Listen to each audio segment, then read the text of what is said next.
I realized that it is not only that students are learning, but actually that I could make a difference in each child.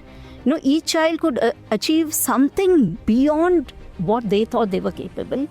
And that was that aha moment for me when I knew that I know this magic sauce. It's my 30 years of understanding children and teachers, the difficulties that children have faced, the kind of questions they've asked me. So when I built Lexilian, I was very clear that, the personality of Lexilian has to be of a kind teacher. Child has to see the joy in those numbers. And when they see a number, there should be, some bell has to ring. Otherwise, building algebraic thinking can't happen.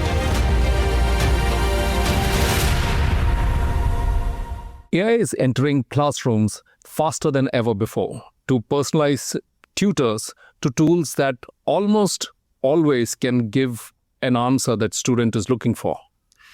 But learning is not only about getting the right answers. It is about the struggle, the understanding, and the discovery. And if you are answering all the questions for the students right up front, you could potentially bypass the learning and the process itself. So today we are here to answer a key, very important but simple question. What must be true for AI to genuinely improve how children learn, especially in a country like India, which is so diverse, so vast, so many languages, and a lot of constraints that come with it. And to do that, I have with us Vidya Jayaraman. Vidya is a multifaceted personality. She is a chemical engineer. She is an educationist. She teaches in public schools. She is a very successful entrepreneur. And she is now doing another startup. She first started in 2012, where she founded a company called Math Adventures, which got acquired by Byju in 2018. Most recently, she founded StudyMatix, and that's a combination of Learning Well, which is a gamified platform for K-6, as well as Lexilian, an AI-based teaching assistant. So we are really with somebody who understands the education space, and especially mathematics teaching space, very, very well. So welcome to the show, Vidya. Thanks, Prakash. Thanks for having me over. Yeah, this should be fun. Yes, I look forward to this conversation. Yeah.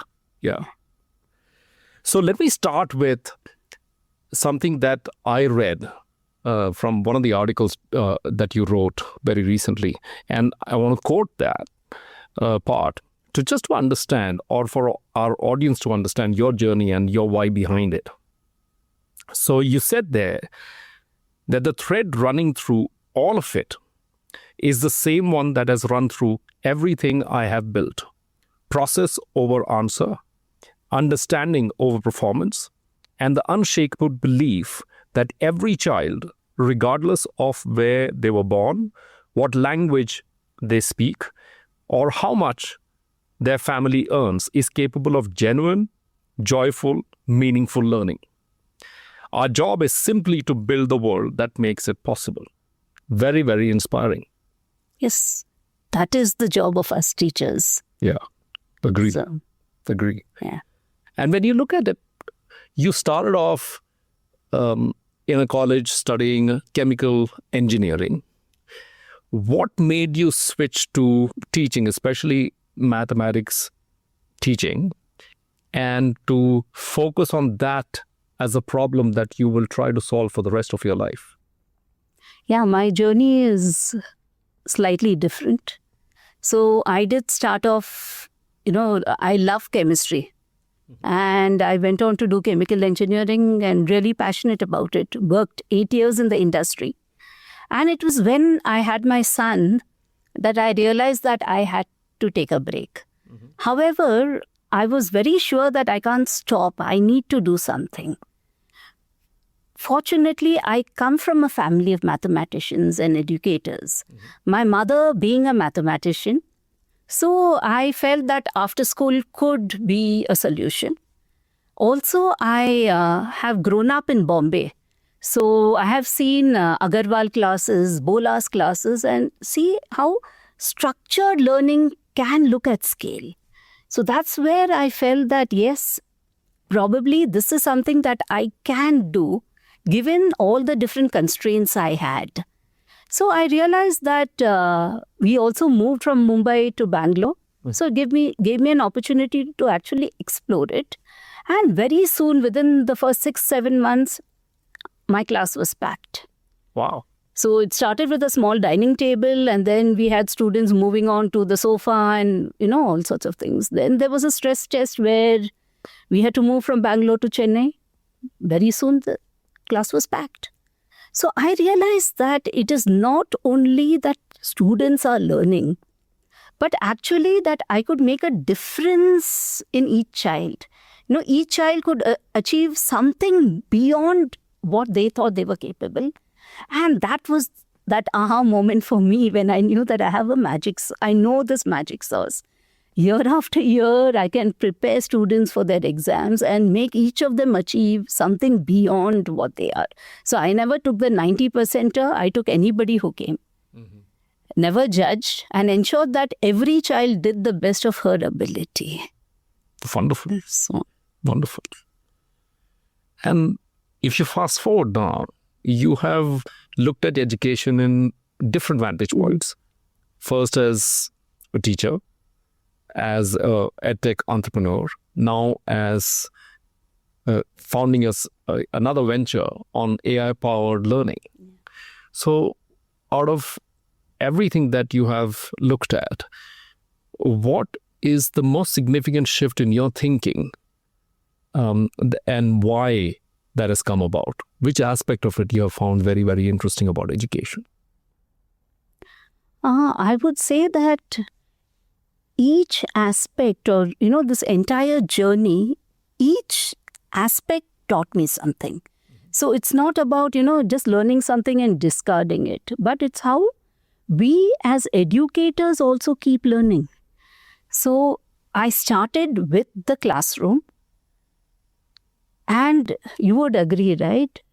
When you see a child's face and you see how a child is persevering something that you say, you can make out whether it works or doesn't work. And that was the foundation of Math Adventures, where I crafted 540 hands-on activities right there, understanding the students' challenge, the challenge of the teachers, and live experimenting it. So it's actually beyond curriculum design or whatever we say. And we know what is working, what is not working, and how can this be used as an in-class program. Because most of the learning should happen. I do believe that it should happen in classrooms. Just elaboration should happen outside the classroom. So while we were doing this, I realized that when we make products for children, it's so important for us to actually work with them and arrive at what it is. Only then you can fine-tune it. Right. Then I also ensured that I tested with different stratas of societies. And I can never say that, oh, I tested that 5 years ago and today it works good. No, children change. A generation is 3 or 4 years. So what a child 4 years ago felt difficult, today may not be relevant also. Or the kind of questions children asked some years ago may not make sense today. So as teachers, we need to be updated and we need to know what exactly the child needs. Right. And in that journey, I also realized that classrooms speak the truth. It's not only students, it's also their teachers. Teachers have issues. How can we support them? Mm-hmm. Then comes the next point where I got exposure to edtech, technology and other things, where I realized that truly technology can help scale. There's no doubt about it. However, the technology that we are serving is not with insights of in-classroom needs. Mm-hmm. So static video cannot help the child. We have then made question banks. We have thought of ways how we can replace a teacher who actually is the key to the child. So I realized that technology is needed, but can pedagogy and learning style drag technology, or should technology be the hero? And with that perception, I have StudyMatix, where I am using technology to actually enable the learning, but is not the hero. The hero still, the driver's seat is the teacher, is what we want to impart, and how we can mimic active learning. Because if you see, classroom learning is active learning. If you go back to see video, it is not active learning. True. But can we use technology to mimic active learning is what we are looking at. So many aspects in your response that we can dive into, and we will in the episode. But I wanted to start with just the baseline of education environment in India, right? And you've looked at it for multiple decades, 30 years or so, as you have done several initiatives in this space. What do you believe are the fundamental challenges that education in India faces? And how would you look at it as it has evolved for the last 30 years that you have seen it? Your question, Prakash, is very deep, and there are many, many challenges. But what comes to my mind right on top is that we equate marks to success. We equate rank to, achievement. But as we rightly had a conversation some time back, and you told me that just because students coming out of engineering colleges may not be equipped. Right. So it is a reality, right? So we know what it is to learn by rote. We know what it is to pass exams. And in all this drama of parents, teachers, edtechs, different coaching classes, tutors, whatever it is, somewhere there the child is lost. And the second problem is also today's teacher is stretched. A school teacher is certainly stretched. So she's doing beyond what she's really equipped to do. So the way I look at it is, when we make educational products, what can we do to actually empower her? These are the thoughts. Like, there should be a lot of science behind what we are making. So the ecosystem has student and teacher right there in schools, right? So how do we help both? And this is I'll say, right on the ground issue.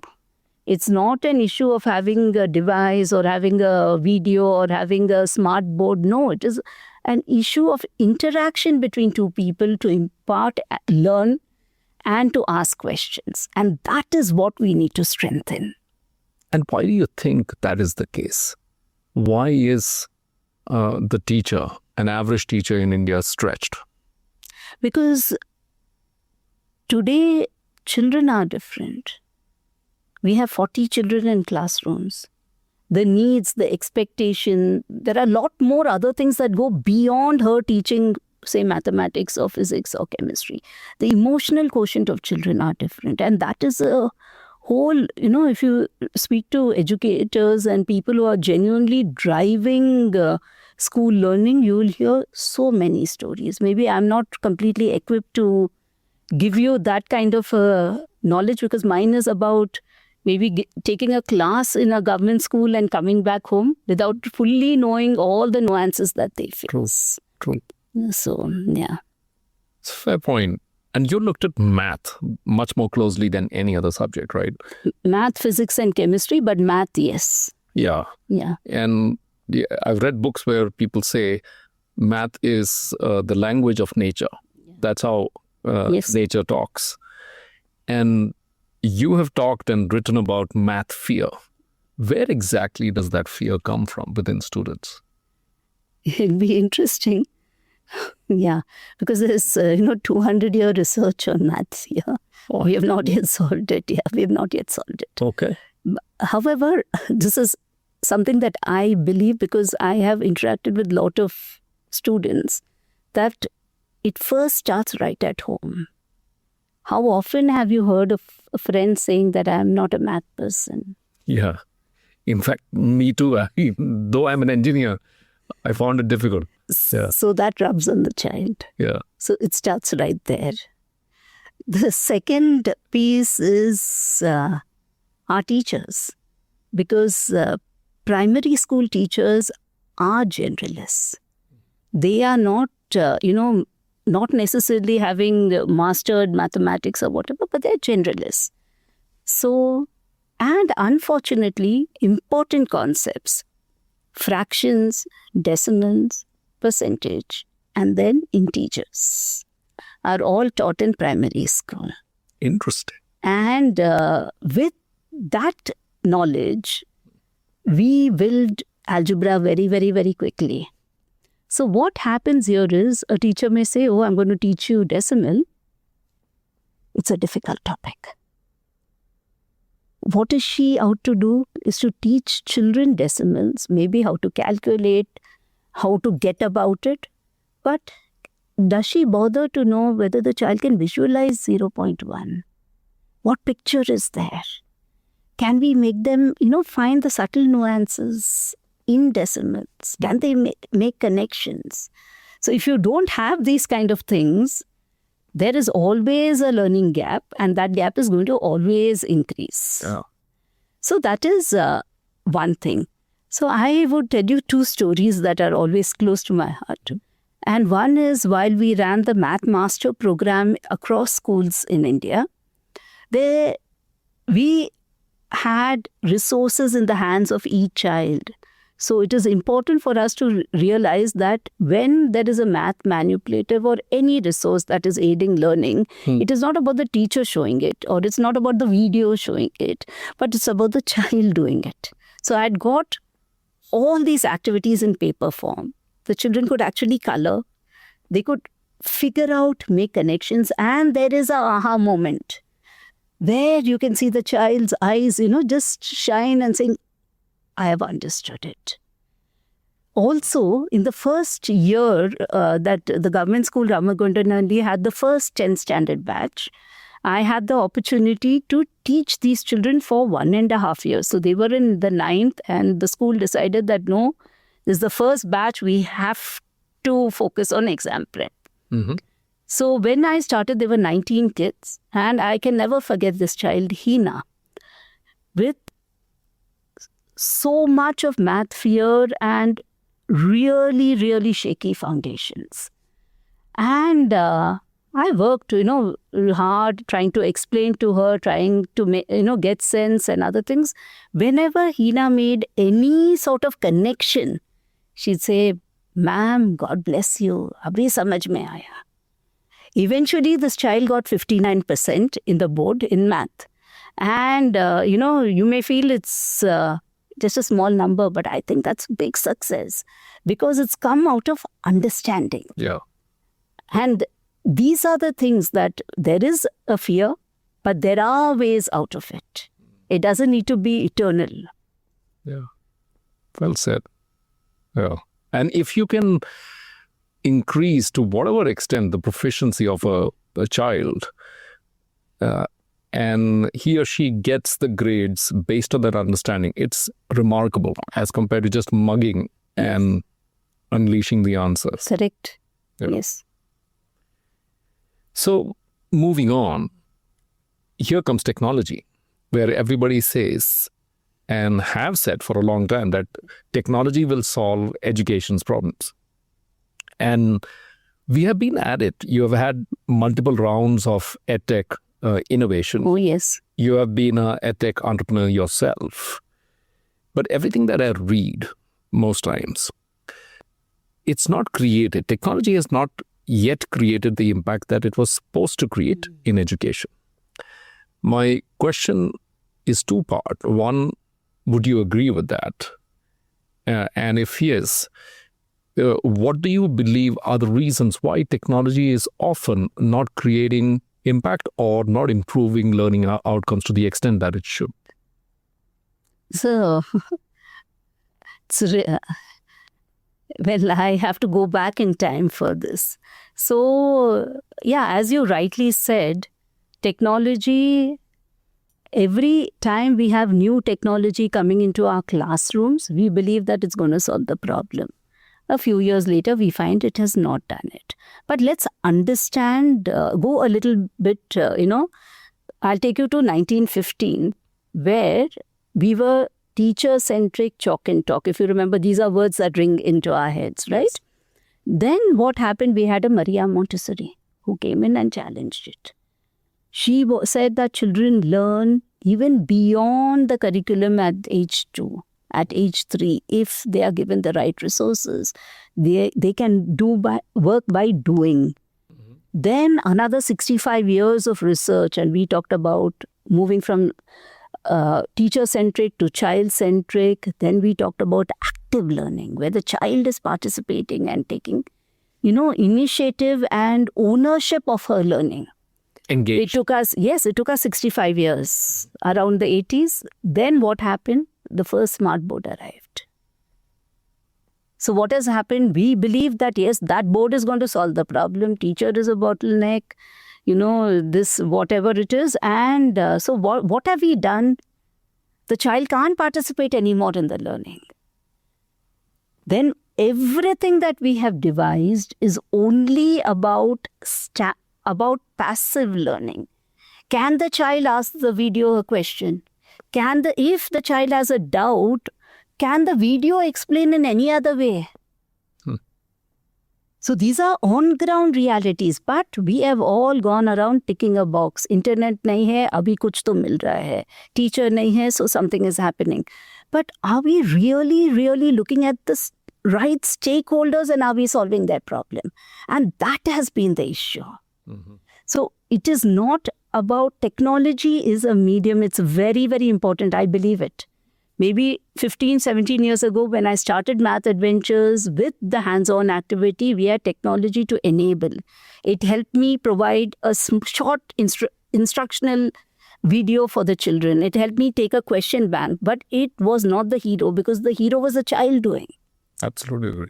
And that is very, very difficult to replicate because it needs a lot of energy and effort. And when you look at it from that point of view, and earlier part of the conversation, you mentioned teachers are really, really important, which I agree with. Mm-hmm. Do you also believe that it is hard to scale teaching using technology? And can technology even help the cause? Okay, let me put it this way. Good teaching has always worked, right? There's never been a student or a child who has not understood a good teacher. Yeah. And we always remember good teachers. Exactly. We always remember good teachers because I can say that we had, Professor Melki from St. Xavier's College. He was our HOD. He taught chemistry and I can, even today after 40 odd years, teach atomic structure, periodic table, chemical bonding without thinking because Sir taught us so well. It was only an extra class at 7:15 in the morning. Nobody told us we have to go. But because of that. However, what is technology doing? It is not actually holding the teacher's hand, right? The teacher is somewhere else because we are talking about replacing her. So technology is not the hero. If we start realizing that the hero is the teacher and the child, and technology is just the vehicle, right? Then our perception and us trying to help children, have better learning outcomes will happen. It is a means. It's important. Yeah. Because I realize that because of technology, I can provide the same good quality to everyone. Right. A teacher can't do that. Teacher can go on leave. She may leave the school, whatever. So this is just a medium. And if we know how to use the medium, it'll genuinely help. And if you fast forward now, or for the last couple of years, the new kid on the technology block is AI. Yes. And everyone seems to believe that it can do everything possible to education in terms of impact. So when you looked at it, the evolution of AI, what has surprised you? What has worried you the most as it has had the journey for the past couple of years? See, AI is fascinating. It's a real fascinating medium because I feel that AI is now going to make every child at the same level. It'll provide, excellent instruction to everybody, irrespective of which school they go, which part of the world they are, and other things. So AI as a medium, as a tool, is genuinely, a different level over a video which is made and it's just one size fits all. AI can provide personalization. So I'm really fascinated about it. What worries me are two things. One is our own nature of how we have viewed technology, and we feel that AI is going to teach on its own is a worry, because who is going to teach the AI how to teach? Agree. Okay. Who is going to teach the AI that, these are the kinds of learners? In this kind of problems, in integration, children get foxed. Or, this is what appears all the time in the exam. Or one of these kind of problems you need to know. Because if I'm teaching a child for board exam, I fully come with that awareness of what are all the important points that I need to do. It's not about giving 5 questions in integration, but it's giving 5 sensible questions. So that is a worry. The second worry is that AI also, because I've done a lot of research with the generic AIs to see, how can we use them? And when you say generic AIs, you're talking about any of the chatbots? Yeah, any of the chatbots. Okay. So I realized that prompting is an art. So then on another level, I see a lot of, people discussing that prompting should become a subject. Come on, aren't we adding a load? So can we make things simplify? Can we sort of make it easy for the child to use? Right. And our thoughts have to go into the design of these kind of systems that can truly help children personalize their own learning, teach them accordingly to their needs and appropriately.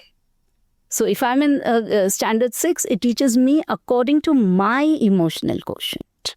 And how do you judge that? How does the AI judge the emotional quotient or the overall profile? So it toggles up or down based on the level. Yes. So technically it should be possible, but how do you arrive at that?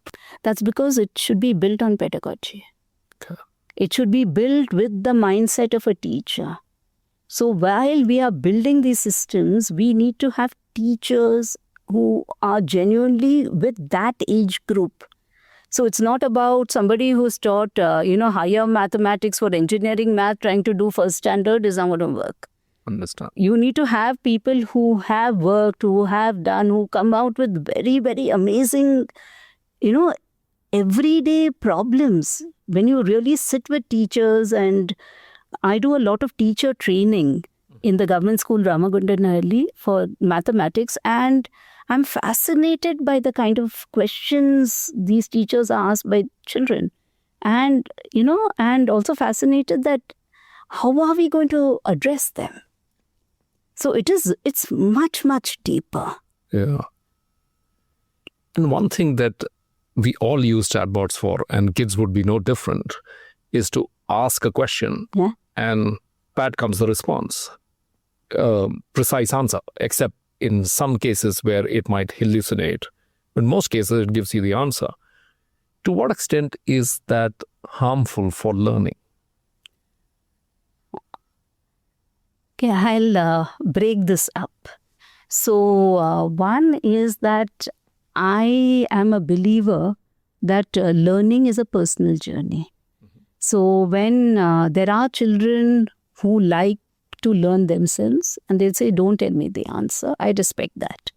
But there are so many other children who love answers and they just want the answers. I also respect that. So there are kids who maybe 3-4 months I've given them, I've spoon fed. But what has happened is that spoon feeding has helped them make the connections because they have a learning gap. Yes. So So the solution is not that the answer should never be given or the answer should It's always not one be size given. fit all. No, it isn't. So I have found that after some time, maybe 30% of the class will say, ma'am, don't give the answer. We'll do it ourselves. Another 70 may still continue. Slowly you find that each of them have their own learning path and they do it. So therefore, I feel that AI giving answer doesn't give, is going through the tutoring mode or whatever it is depends on the child. But what makes me worried is that it's not about the final answer. What about all the stuff in between? The logic of getting Can the child understand it? Is it related to how the textbook is saying?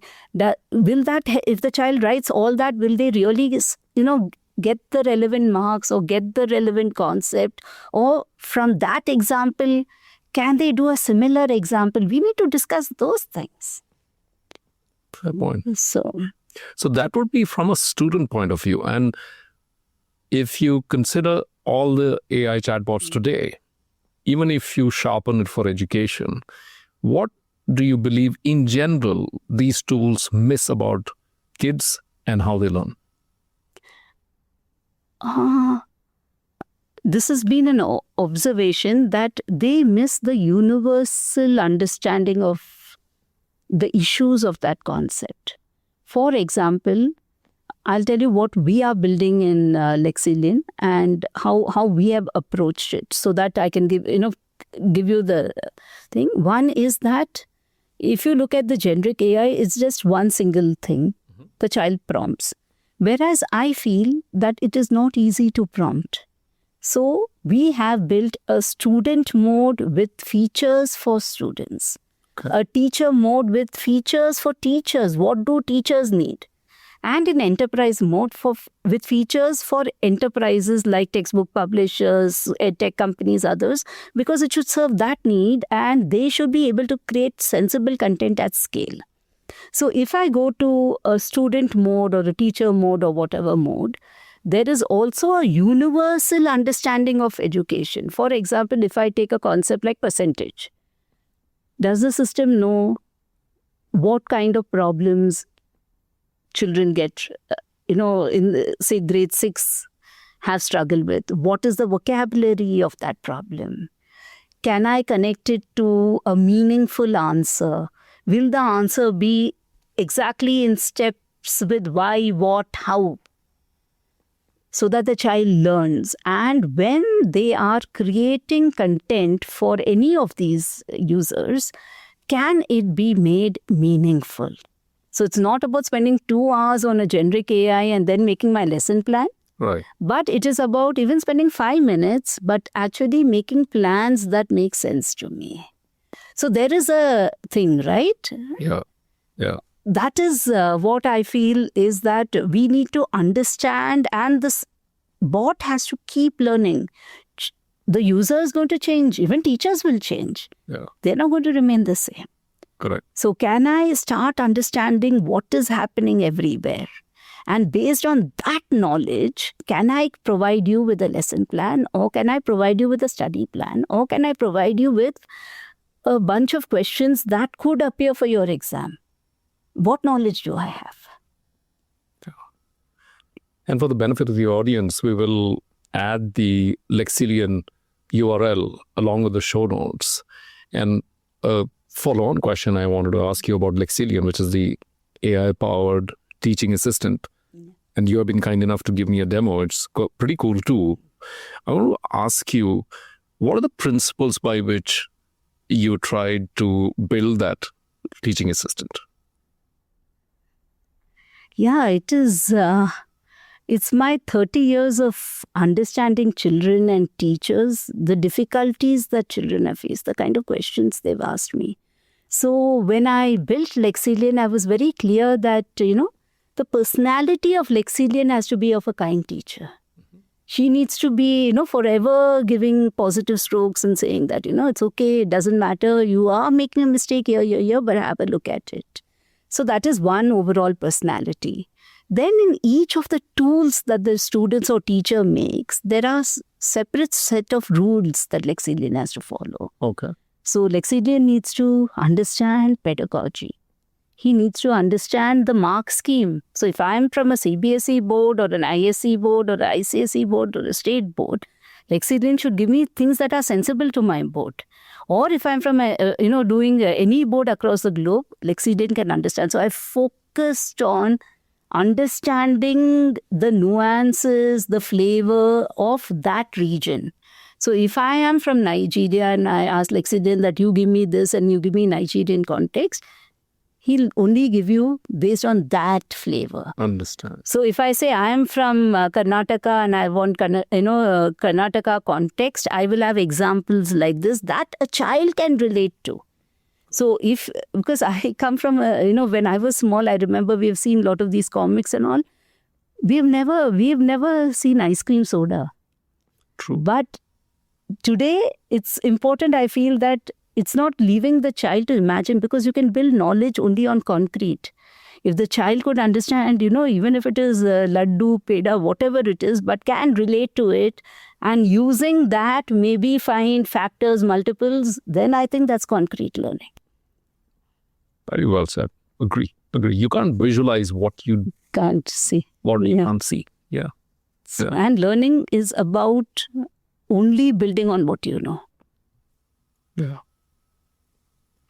On that note, it's a good segue for a bunch of rapid fire questions to you, where the teacher would be asked questions for a change. Are you ready for it? Yes. So it'll be just light and fun. The first question, what is harder to build, curiosity or discipline? Discipline.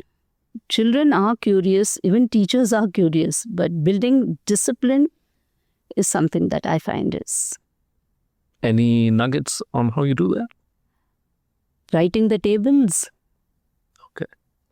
It's like a mantra, right? The numbers have to make sense.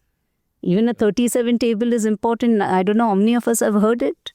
But children need to understand patterns, because all problems that appear right up to, in exams, there are these numbers and we play with these numbers. If you see factorization, you see anything. So typically, if you look at today's textbooks, we do tables only till, say 2 times table, 2 into 10. I insist that the child should write up to 2 into 20. And like that, they write tables, and also certain important tables like 37 threes are 111. 6 is 222. So the child has to see the joy in those numbers. And when they see a number, there should be, some bell has to ring. Otherwise, building algebraic thinking can't happen. Yeah. Harder problem to solve, algebra or teenage attention spans? I'd say attention spans, because algebra does have a solution. One math myth you would happily ban from classrooms forever. XYZ can't learn math, which is not true. Yeah. Overcome math fear for everyone. Yes. One classroom habit every child should develop. I always tell students that when you read a math problem, draw the picture. Write all the information that is there in your own visual picture. 90% of the problem is solved. You don't really have to solve it. Yeah. So it's about that visualization. Yeah. I don't know whether that is really given in textbooks. I don't know, but that is the approach. One edtech promise you don't believe in. It can solve, can teach. Can I put it that way? That technology alone can teach. Well said. If AI sat in the last bench of your classroom, what would it struggle with the most? See, I believe that AI should sit in the last bench. Because AI is only an observer. He has to learn all the challenges that we have in the front benches. What is the problem of the teacher? What are the different interactions? Now, if AI sits like the hero in front, he'll again make the same mistake. So, AI sitting in the last bench is wonderful. AI sitting and learning. The next time I give an answer, how am I going to give? Agree. If your younger self met AI today, what would she try to teach it first? I would... my advice to AI would be that when a student is asking a question, the student trusts you.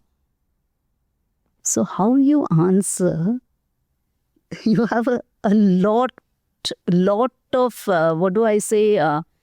Writing on it. Yeah, and you need to be honest. You need to give an honest answer, which is not only the answer correct, but also you have to see whether the learning process is enabled there. Yeah. That's a piece of wisdom for Yeah, it AI is, to of course. improve. Of course. Last one, more satisfying, solving a hard problem yourself or seeing a student solve it? I think I know the answer to this question. I would say it's both, because there's a certain kick when we solve, and numbers really fascinate me. Right. However, when I see students solve problems in a way not in the approach that I taught, it's equally fascinating, because there's a certain art to that problem solving. And that means they are also trying to make their own connections. They're trying to figure out ways. And that is learning. Yeah. Very well explained. So back to our conversation on education. You painted a very, I would say, expansive picture on state of the education in India. What are the challenges it faces? Why teachers and students should be the actual heroes for technology to make an impact, and several other points you made. Where I wanted to touch on is from an AI as a technology point of view, everything you have observed and learned for the past 30 years, what must hold true for AI to create meaningful learning outcomes for Indian children in schools? And I would caveat that any school, not only private or funded schools, any school.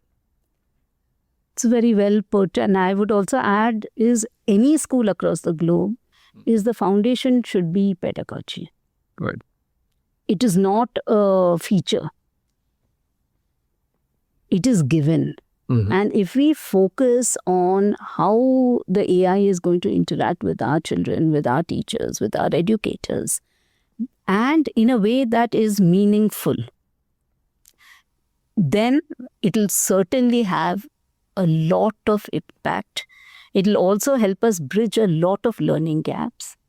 It will help us provide personalization.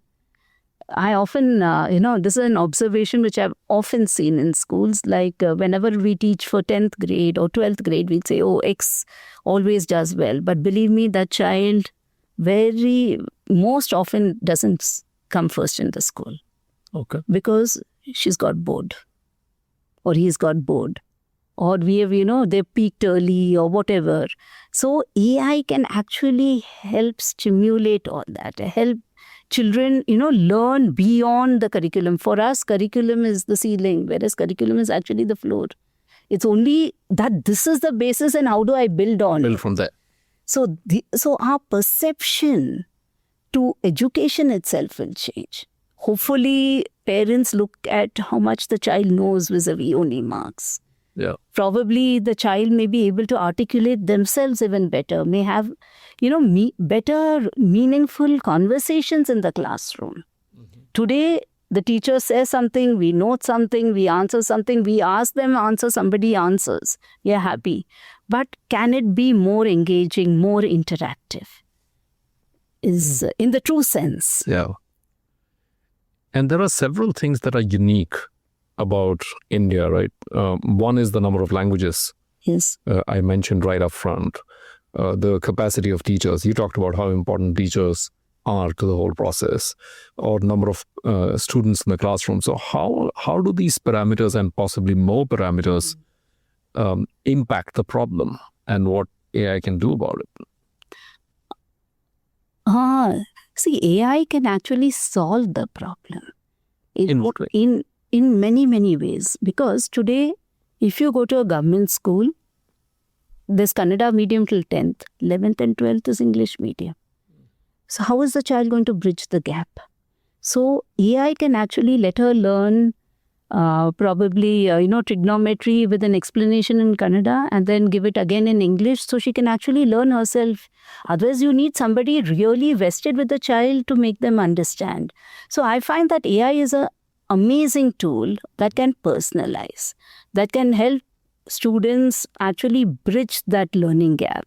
Of course, child needs to take some initiative also, but that can also be done with some amount of, that's what we have done in Lexilian. We actually have a dashboard, a My Progress dashboard that tells the child, hey, you're here, this is your daily streak, this is your thing. So we have to learn from what all technology has done. So somewhat of a game-based model. A game-based, yes. Students motivated. Motivated, hey, come back here, this is what you need to learn, or this is where you will be.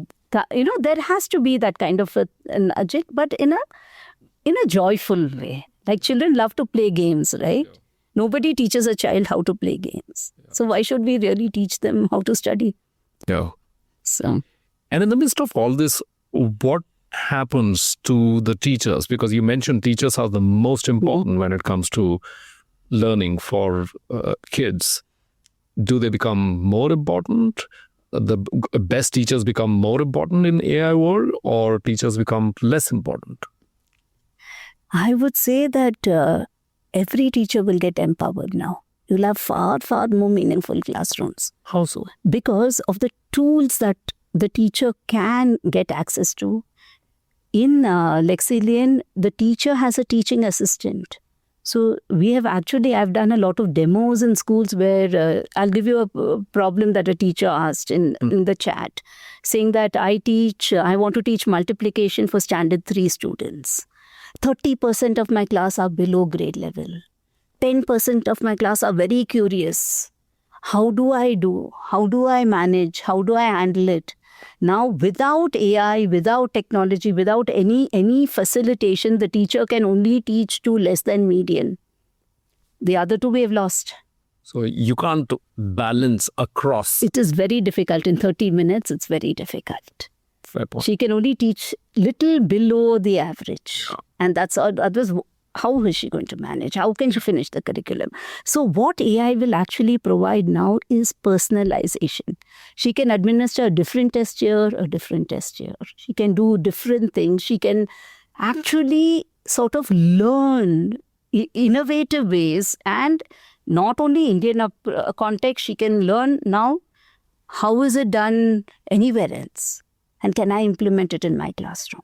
So it makes the teacher more curious. And it'll actually up our education game. And if that is the way it will go, you think there are aspects that great teachers or teachers in general do very well that AI will potentially struggle with even in the future? See, AI is how we train it to respond. Mm-hmm. AI is not going to do anything out of the box. Correct. At least as of today. I don't know how it will be in the future, but till today, AI has not got into the head of the child or head of the teacher or anything. Yeah. So therefore, I think that at this moment, it is just a tool. If the tool is used well, it can really, really help. But I want to add something more to your question. It's not only about student and teacher. What about the parent? Why should the parent say that I've forgotten algebra? I need to send my child for tuitions. Yeah. Yeah, I can teach the parent. She can recall quickly. She can now actually bond with her child, right? Never thought about that. Yeah. So true. So these are things that actually it'll unite us in some way. And at the same time, it'll ensure that every child is equal. Because every child will get the best teacher. Every child will, and it doesn't matter whether that teacher speaks in Kannada or Hindi or Marathi or English. It doesn't matter because all will learn. And if an AI-assisted classroom, many of the tools that would exist, including Lexilian in the future, done well, what would that classroom look like, you think? I would say an AI-assisted classroom would have better structure, where the teacher can actually, in a very structured way, roll out the lesson plan. Based on that lesson plan, she can actually administer short tests, whether the child understood that concept. Based on my 30 students, I can decide, is this lesson plan working for me? How should I tweak it? Because it should be dynamic. Today, lesson plans, what teachers make are only static. So irrespective of what happens, so what AI will do is it will now start building dynamism in classrooms, where I can say that, okay, probability needs 6 classes and not 4 anymore. So it is actually going to give us a lot of insights and it will make us better. The quality of education can improve. Yeah. And if you were to kind of synthesize across all the various vectors of the same problem or challenge or opportunity that we have spoken about in education and improving the learning outcomes, what really are principles that must hold true for the learning outcomes for children in India to be dramatically improved by AI? I want to understand whether I've understood what you're saying. You're asking me how AI can impact it, or are there any principles that must hold true for AI to dramatically improve the learning outcomes for all children in India? Pedagogy. And when I say pedagogy, it is how a concept is taught, how a question is served. Okay. It's not only served is, if I am teaching, if we are learning percentage, how do I build percentage? Is it about asking you 23% of 57, or is it 23% of 50? How are you going to serve it? How are you going to help the child to first make the connection and then move on to problem solving? I've given you a math example, but that holds true for all. So it is about how we play with concepts to understand how, can the child first understand the philosophy of that concept, taste it, understand its nuances, and then get on to more challenge. So actually what AI will now do is that it will provide that bridge. So teachers are not only teaching curriculum, but they are actually teaching the philosophy of the whole thing. And any worry you have, because this is a tool that we have not yet seen. Some amount we have seen, but not a lot yet, because the trajectory is just very short so far on any potential downside impact. So anything worries you in terms of AI and the penetration in education, or education becoming too AI-centric? See, this is what I'm telling you is what has happened in real classrooms. When there was COVID and gadgets were given to children, there was misuse. So misuse is a potential thing. So in Lexilian, we have built all the safety walls, the cybersecurity and other things. But having said that, it's still an app there. Right. And so of course, technology, having a device for tech, try to keep it as safe as possible, is something that we need to really now look at. So probably your one book school bag, that philosophy and other things, maybe it was way ahead of its time. So that is a genuine threat where we see. Otherwise, I would say that if it is a tool and the tool can be used in moderation, in the right spirit, I think it will benefit all. But it's more about the safety and other things that are there around it. And this is true because I hear it from schools. Okay. I hear it from, and not only schools, from lot of NGOs, lot of folks who are out there with children. They say that actually we don't give devices because of the risks involved. Because of that's far more than the learning. Yeah, that's a fair point. And are there aspects or elements that you believe AI should never venture into when it comes to human teaching? Yes, of course. One very important part is because a lot of my work has been for children with learning needs. Okay. So when a child has different set of issues and problems, I do not believe basketing and branding is important. What is important is a teacher spending one-on-one time to help the child actually come out of it. I don't think AI still or can ever really replace that. She needs a human being. And is it because of the emotional? It is everything. There are a lot of things. See, learning is not transactional. There's a lot of things, the subtleties that happen in the classroom. There's a different energy. Right. And that to mimic is not going to be easy. Yeah.